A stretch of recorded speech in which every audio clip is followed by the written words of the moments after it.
Hello, hi guys! Magandang hapon sa inyo lahat. This is Shimpa Mesigari Channel, a faith healer o Zamatarder. So ngayong hapon, natutigan natin ang nagsasabi ng ating mga bay.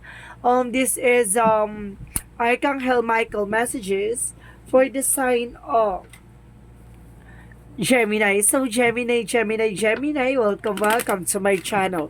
Ano kayang messages, advices, and spirit guides ang ating masasaga for today's video?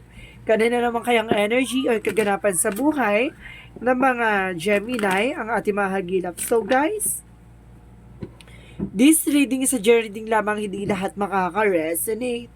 Kunin lamang pa makaka-relate sa inyo and comment down below kung kaninong energy ang ating nasagap. And of course, maraming salamat po sa mga walang sawang pagsuporta sa aking channel, lalo-lalo na hindi nag-i-skip ng ads. Naway pagpalain po kayo ng Diyos at may kapal-siksik tiglig na gumapaw man ng balik sa inyo. So guys, kumapit ka na dahil ito na mensahe sa'yo ng ating mga gabay. Angel Spirit Messages give me information for the sign of Gemini. Archangel Michael, give me an information. Ano pinaka-mensahe sa'yo ni Ate Archangel Michael for the sign of Gemini? And your inner guidance is real and trustworthy. So, ibig sabihin yung mga gabay mo, no? Mapagkakatiwalaan mo daw yan. Diba? So, kailangan makikinig ka sa inner voice mo. And of course, there's a detach from this situation na kailangan mo nang kumawala sa situation. Kailangan mo nang bitawan yung mga bagay-bagay na hindi nakakatulong sa'yo or hindi nagsiserve sa'yo. Diba? So, let's see what is additional messages.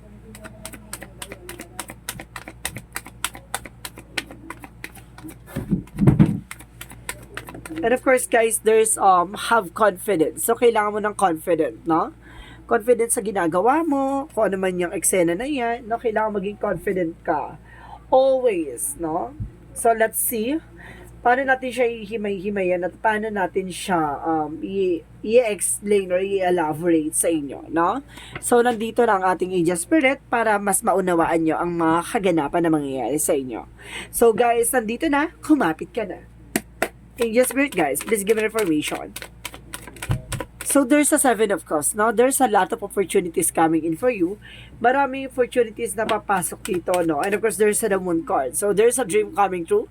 Or either, kumbaga, there's a lot of hidden agenda or and there's an unseen. And of course, isa dito, there's revelations na maraming mga bagay na malalaman ka. Sa, kumbaga, maraming aspeto no? So, let's see. And because there's an Eight of Swords. Dahil sinasabi, kailangan mong kumawala. Detach from this situation. Yung sinasabi ni Archangel, kailangan mong kumawala sa toxicities. Kailangan mong kumawala sa negativity. See? Kumaga sa paligid mo, kumaga there's a lot of negative and of course, negative thoughts, ganon. And you're feeling entrapment, no? So, let's see what is additional messages. And because there's a Ten of Pentacles. So, there's a long-term success and long-term investment. So, may pangmatagalan dito, no? So, magiging pasabog sa'yo dito. At kailangan mo lang talagang magkaroon ng confidence. And because there's a Five of Cups. There's a rejection or something disappointment, no? May mga bagay panghihinayang na nangyayari sa'yo. Kumbaga, diba? Parang nagkakaroon ka dito ng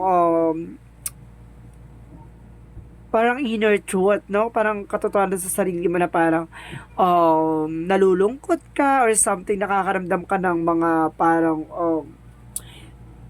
pagbaba ng self-esteem mo, parang ganon. Parang kung nawawalan ka ng confidence. So, yung sinasabi kayo siguro dito na kailangan mo magkaroon ng confidence. Parang dito kasi parang you're feeling abandonment, parang ganon, no? You're feeling lost, kumbaga, parang nahihirapan kang ilaban yung mga bagay-bagay, ganon. So, let's see what is additional messages. So, there is a Two of Swords. There is a indecision. So, ngayon nagkakaroon ka ng indecisions or something doubt, no? Yun nga kasi parang dito kumbaga nangyari rejection or something disappointment. Kumbaga parang nawalan ka na ng gana. And of course, this moment, kumbaga nagkakaroon ka ng indecisions or confusion kung ilalaban mo pa. Diba? Ano ba tong ilalaban mo? Diba? So, let's see what is the Seven of Cups. Let's see what is the Seven of Cups. And of course, the Seven of Cups is the Three of Wands. So, waiting for a result or waiting for a ship. Or some of you guys may travel dito, no? Baka sinasabi dito na kailangan mong antayin yung resulta, no? Sa lahat ng opportunities na darating sa'yo. At At pipili ka dito at marami kang pagpipilian. So, let's see what is the Moon card. No, let's see what is the Moon card. There's a Five of Swords. So guys, there's a self-sabotage or something conflict, no? Kailangan maging aware ka, gano'n. Kung baga sinasabi sa'yo dito na there's a lot of competitions, no? Kung sinasabi sa'yo dito, kailangan aware ka sa lahat ng kaganapan. Kung baga sinasabi sa'yo dito, maraming mga hidden agenda or hidden enemies na kung baga akala mo, diba? Kung baga akala mo, yung mga tao sa paligid mo, pagkakatiwala mo, yung pala hindi, di ba? Kumbaga, nagkakaroon ka ng, kumbaga, inner of conflict or something na stress, no? Or some of you baka binubuli, no? So, let's see what is the Eight of Swords. And of course, guys, there's Page of Pentacles. So, there's a manifestation. No? Magkakaroon ka dito ng new ideas and new plans. Ano kasi sabi dito na kailangan being grounded. No? Kung ano man yung ginagawa mo, kailangan na porsigihin mo. Ano kasi sabi dito, there's a manifestation.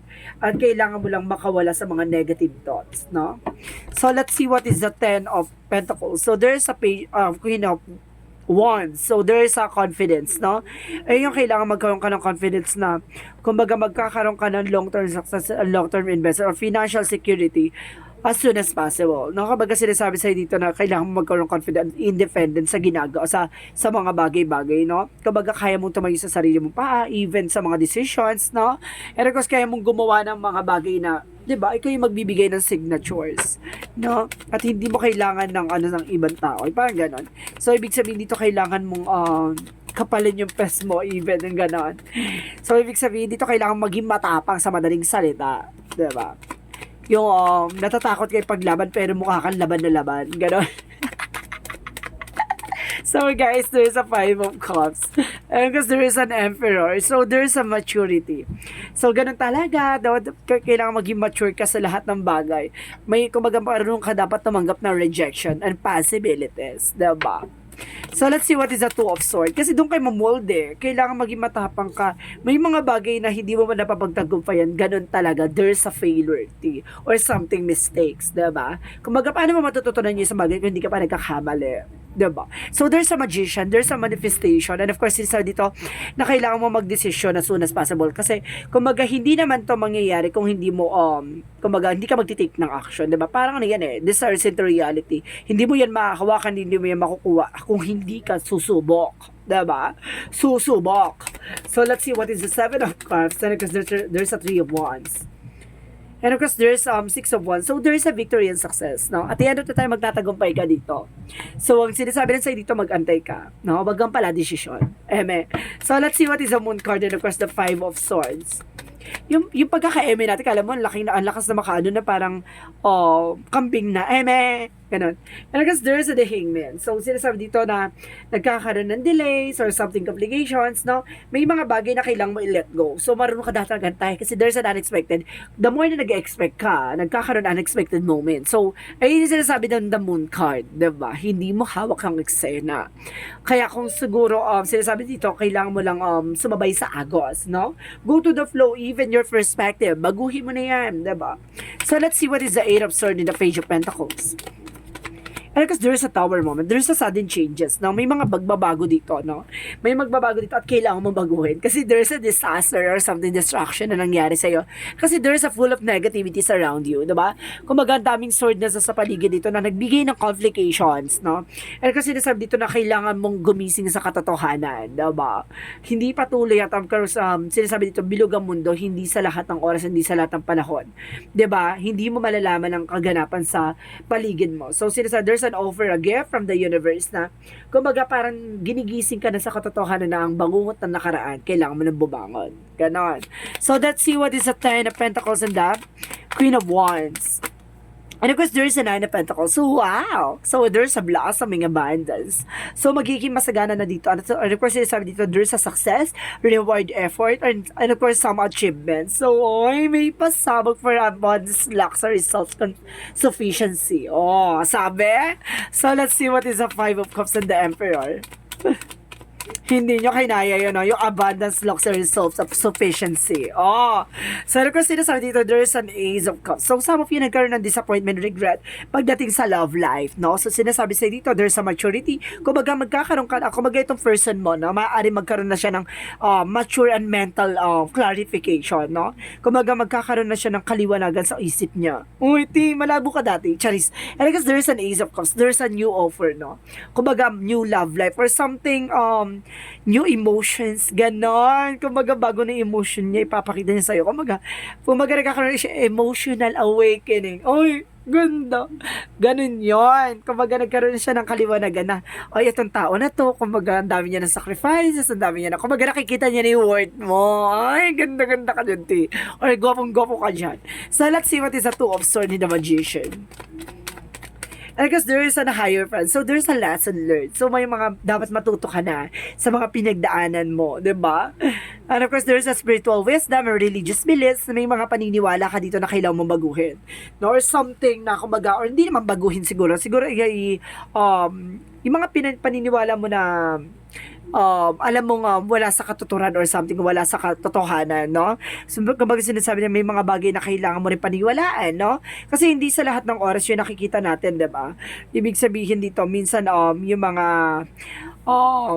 uncreature or something about sa spiritual, no? Kailangan minsan maniwala ka, yung palang nararamdaman mo, hindi pala siya for medical, no? Yung pala for spiritual. So, there's kumbaga, unseen spiritual beliefs na kumbaga dapat natin paniwalaan. Minsan may mga bagay na hindi natin dapat paniwalaan, may mga bagay na dapat natin paniwalaan, no? Minsan kasi yung mga beliefs natin, 'di ba? Kumbaga yung iba dyan, hindi yan maniniwala hanggat hindi nakikita, 'di ba? So hindi porket gano'n, ibig sabihin yung pagmamahal mo, no? Kumbaga yung pagmamahal, of course, yung love sa ni God, hindi mo nakikita, hindi mo siya paniniwalaan. So, ibig sabihin dito, kumbaga meron blessing this guys or something, blessings na ibibigay si God na, kumbaga yung parang nasa isang kagipitan ka na, tapos bigla kang tutulungan niya, diba? Ganun yun. So, yun yung sinatawag na, kumbaga, about sa spirituality, diba? Yung beliefs na yon. So, kailangan maging tayo, diba? So, let's see what is additional messages for outcome. What is the outcome? And there's a page of cups. So listen to your intuition and listen to your gut feelings, no? Kumbaga makikinig ka dito sa intuitions mo. And of course, there's a Queen of Pentacles. So there's a practicality pagdating sa business, gano'n. And of course, there's a Knight of Cups. There's an offer, an email, a proposal, or something.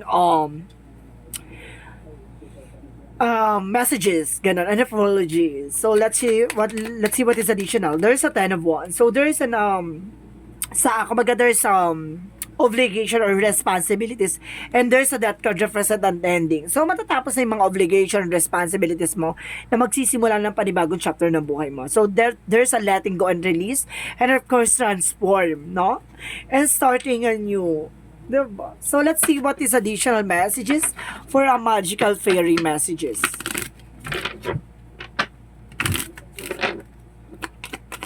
So, yung sinasabi na yung inner guidance is real and trustworthy. Ayun yung siguro yung mga beliefs mo na, di ba? Yung mga hindi mo nakikita, no? Na ngayon ay dapat mo nang paniwalaan. Di ba? Yun yung inner guidance is real and trustworthy na dapat ka makinig sa inner voice. Di ba? Siguro, ibig sabihin dito may bumubulong sa'yo or something, binibigyan ka ng intuition, hindi mo pinakikinggan kasi parang hindi mo siya pinaniniwalaan. So, ngayon dapat mo na siyang paniwalaan. Di ba? There's a magician na dapat mong isa lang alang na there's a God involved, no? And there's a pregnancy. Oh my God! May magbubuntis dito, no? So, of course, sinasabi dito, the birth of the child brings great blessing to you and the world. Oh my God! So, big sabihin, magkakaroon talaga dito na something new, no? Kumbaga, meron ditong magbubuntis. So, let's see what is additional love oracle card. Let's see what is a love oracle card. Angel spirit guides. So, there's a healing heart. So, ngayon, kumbaga, pagagalingin na yung puso mong sugatan. And of course, parang nakalaya ka na rin sa toxic relationship. Even sa toxic family, no? So, let's see what is additional. There's a coffee cup. There's a conversation, no? Kumbaga, may conversation dito or some meeting, no? So, let's see what is the yin and yang oracle card.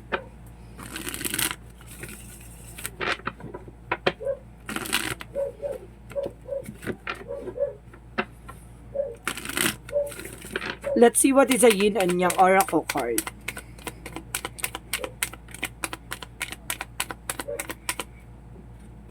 There's a sign strength. No, kailangan mo talaga maging matapang at maging malakas kasi doon mo makikita yung kaliwanagan, and there's an avoidance. May mga bagay na kailangan mong iwasan. No? And of course, there's a freedom. No? Palayain yung sarili. No? There's a lot of opportunities. So, let's see what is additional messages for angel spirit guides. For angel spirit guide, please give me information. And of course, dito, there's a breath of the cosmos. May will tie to tie will make Regina universe. So, see, ibibigay sa'yo at ipagkakalob sa'yo yung mga bagay na para sa'yo. So, let's see what is the Monsology.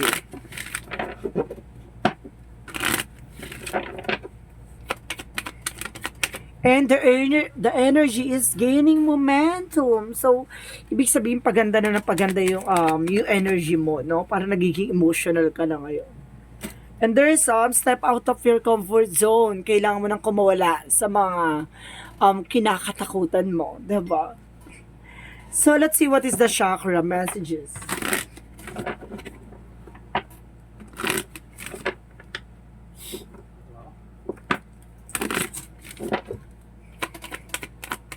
What is the chakra?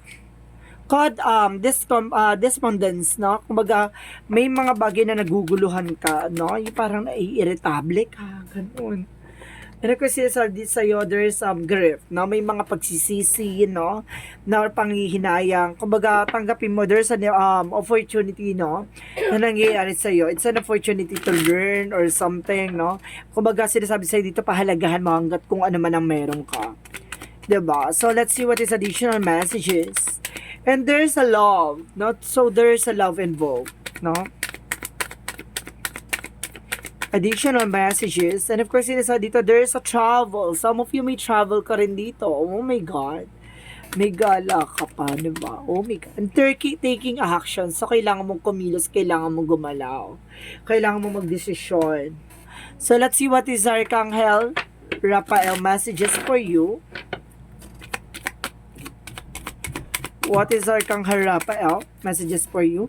And increase your energy. So, 'di ba? Dumadagdag ng yung enerhiya, no? Parang nagiging ano ka na, no? Parang energetic ka na ngayon. Parang ganadong-ganado ka na. Buwabalik na yung confidence mo, parang ganoon. So, let's see what is additional messages. And there's a flower. So, mamamayag pag mamumulaklak ulit. Yung, parang yung negosyo mo, no? Magbo-bloom. Even your relationship. So, let's see what is additional messages. And there's a growth, no? Magkakaroon ka ng growth and expansion dito, no? And of course, awareness. And there's a denial. Kung mag-i-acknowledge mo yung fear, palitan mo yan ng awareness. Kailangan mo lang mag-ingat, no? Hindi sa natatakot ka. So, kailangan aware ka lang, no? Nang sa gano'n na hindi ka mabudol, diba? At hindi ka malokot, diba? Hindi ka mapunta sa situation na alam mong maihihipit ka. So, let's see what is the energy. Kasi dito, there's an anxiety. So, some of you nagkakaroon ng anxiety and deception and stress. No? And there's a happy family. So, magkakaroon ka ng masayang pamilya dito. And of course, there's an adjacent possibility. So, may mga pinto ang magsasara, may mga pinto ang magbubukas para sa'yo. So, let's see what is the romance angels. What is the romance angels? Angel spirit guide, please give me information. And you deserve love. Wow, deserve mo naman daw mahalin, 'di ba? At 'di ba, alagaan? So let's see what is the angel's answer. So guys, mag-ready na kayo ng magiging question niyo dito. So bibilang ako ng 3, kailangan nakapag-ready na kayo ng question, okay? Sa isip niyo. Mag-isip na kayo ng question, guys. 1 2 3. So, Angel Spirit, please give me an answer for your reading. Diba? What is your questions, no? Please answer their questions. Angels answer, give me information. Okay. Angel Spirit guides, please give me an answer. Okay, meditation bring answers. So, ibig sabihin dito, kung kailangan mo mag-meditate, no? Kung gusto mo masagot yung katanungan mo about sa spiritual, so kailangan mo mag-meditate and helpful people. Some of you, kung maraming tutulong sa yung tao or tutulungan mong tao, no? There's a vice versa. Additional messages. One more card. Okay. Angel Spirit, give me a one more card, please.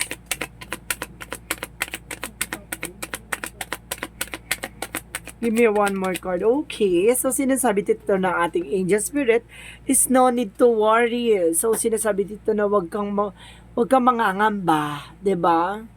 So, ituloy mo lang yan kung ano man yan. So, let's see what is the Jesus loving quotes. What is the Jesus loving quote said? Sinasabi dito ng what things soever you desire when you pray, believing that you receive them, and you shall them. So, ibig sabihin dito, yung mga bagay na pinagdadasal mo, yung mga bagay na hinihiling mo, yung mga bagay na gusto mo, no? Maaaring makuha mo yan. Maniwala ka lang daw na yung mga bagay na yan ay matatanggap mo kapag karapat-dapat sa'yo. 'Di ba? Kumbaga alam mo na ibibigay yan ni God, no? Kapag alam mo yung paniniwala mo kay God ay talagang pure. 'Di ba? So let's see what is the angel's number. Let's see what is the angel's number. So sinasabi sa dito, there is an 55. I am optimistic. So sinasabi dito, a major shift is about to come into your life. Experiences and change your path's direction. Be open and stay positive. So ibig sabihin dito, panatiliin positibo ka sa lahat ng bagay, even sa mga pinagdaraanan mo, sacrifices, difficulties, and of course, more on mistakes and failure, no? Kumbaga nananatili kang laging positibo at kumbaga naniniwala ka at the end of the time magtatagumpay ka at malalaman mo yung mga kahalagahan na nangyayari sa'yo. No? Hindi ka tumitingin sa bad side of situation, tumitingin ka sa better side of situation and the bigger picture of situation. So guys, let's see what is the messages of life. What is the messages of life? So sinasabi sa'yo dito, there is the eyes of the heart. O yun yung sinasabi, di ba? Kung gusto mo makipag-ugnayan kay God, di ba? Manggagaling yan sa puso mo at dun kanya makikita at dun mo siya makikita at matatagpuan. So sinasabi dito, today I perceive the real heart of every person I meet. With the eyes of the heart, I see behind the personality and focus of the energy of love and the dwarf's benefit the surface. I am filled with the wonder and the presence of God in every one of us. The eyes of the heart allow me to see the divine shining everywhere. So see, kung naniniwala ka na talagang may mabusilak na puso, no? Talagang nasa tao talaga na, kumbaga may mabuti talagang tao. At lahat ng tao alam niya ganon. Even na may mga temptation. So sinasabi sa'yo dito na kailangan mo lang talagang kumawala sa mga negativities. Also from toxic person and toxic friends and toxic relatives, no? Kumbaga sinasabi sa'yo dito na buksan mo yung mga bagay-bagay and possibility sa sarili mo na matatagpuan mo yung para sa'yo, no? Even sa love and career, may mga bagay na ipagkakalob sa'yo as soon as possible. So guys, this is Archangel Michael messages for the sign of Gemini. So this reading is a reading lamang, hindi lahat makaka-resonate. Kunin lamang po ang makaka-relate sa inyo and comment down below kung kaninong energy ang ating nasagap. Maraming salamat po sa mga walang sawang pag-support sa aking channel. Lalo-lalo na hindi nag-skip ng ads. Naway pagpalain po kayo ng Diyos at may kapal. Siksik digdig nag-umapaw manumbalik sa inyo. Maraming salamat po and see you in the next video. Bye-bye and babush.